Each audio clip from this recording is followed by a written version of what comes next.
Vague and Redundant by Savannah Jackson, Olivia Colburn, Jenny Heo, and Zachary Plimpton. Vagueness. The definition of vague writing is when the writer uses indistinct words or expressions. It commonly occurs when referring to something by stating the group or category that it belongs to. For example, referring to concussion as merely an injury, that would be correct, but vagueness leads to weaker writing. Examples of vague writing and what not to do is the European earthquake damaged some stuff. Another example would be John, George, and the other guys in the choir exchanged gifts. He got a toy elephant from him.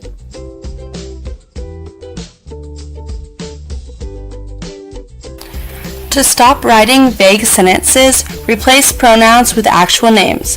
Flesh out the sentence with more details and specify who, what, when, where, how.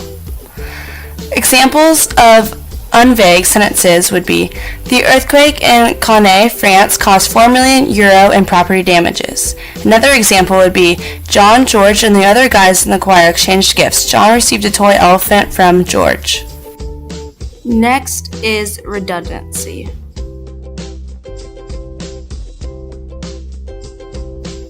To spot redundancy in your writing, look for a word or phrase that repeats something that has already been said or is just not necessary to help the reader understand what the author is trying to say. For example, the phrases small in size and large in size are redundant because the in size is not necessary, as large and small implies size.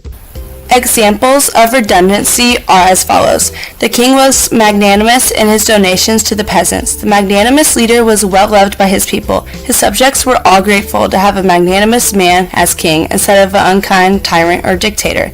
In John Steinbeck's Of Mice and Men, Lenny likes animals. In John Steinbeck's Of Mice and Men, Lenny says, quote, citation.